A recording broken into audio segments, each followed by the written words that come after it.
बांग्लादेश में हिंदू अल्पसंख्यकों के खिलाफ बढ़ती हिंसा को लेकर भारत में आक्रोश लगातार तेज होता जा रहा है। हाल ही में हिंदू युवक दीपू चंद्र दास और अमृत मंडल की हत्या के बाद देश के कई राज्यों में विरोध प्रदर्शन हो रहे हैं। इसी बीच AIMIM प्रमुख और हैदराबाद के सांसद असदुद्दीन ओवैसी का बड़ा बयान सामने आया है। ओवैसी ने बांग्लादेश में हिंदुओं पर हो रहे हमलों को गंभीर बताते हुए उनकी कड़ी निंदा की है। उन्होंने दीपू चंद्र दास और अमृत मंडल की हत्या को बेहद दुखद करार दिया। ओवैसी ने कहा कि भारत सरकार द्वारा भारत बांग्लादेशी रिश्तों को मजबूत करने के लिए उठाए जा रहे हर सकारात्मक कदम का उनकी पार्टी समर्थन करती है।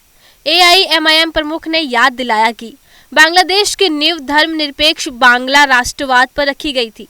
उन्होंने कहा कि बांग्लादेश में करीब 20 मिलियन ऐसे अल्पसंख्यक रहते हैं जो मुसलमान नहीं हैं और उनकी सुरक्षा सुनिश्चित करना वहां की सरकार की जिम्मेदारी है। उम्मीद है कि अंतरिम सरकार के प्रमुख मोहम्मद यूनुस अल्पसंख्यकों की सुरक्षा को प्राथमिकता देंगे और भारत बांग्लादेश के रिश्तों में तनाव नहीं बढ़ेगा। इसके साथ ही ओवैसी ने बांग्लादेश की मौजूदा स्थिति को भारत की राष्ट्रीय सुरक्षा से भी जोड़कर देखा।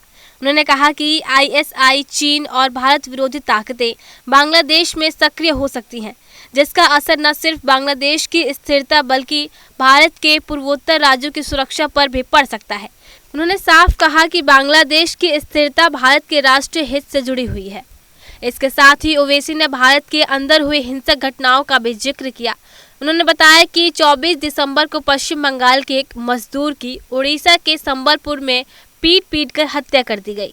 उन्होंने आगे कहा, जब कानून का शासन कमजोर होता है और बहुसंख्यक राजनीतिक हावी हो जाती है तो लिंचिंग और घटनाएं सामने आती है, जिनकी कड़ी निंदा होनी चाहिए। एक तरफ पड़ोसी देश बांग्लादेश में अल्पसंख्यकों की सुरक्षा पर सवाल उठ रहे हैं, तो दूसरी तरफ भारत के भीतर ही कानून व्यवस्था को लेकर चिंता जताई जा रही है।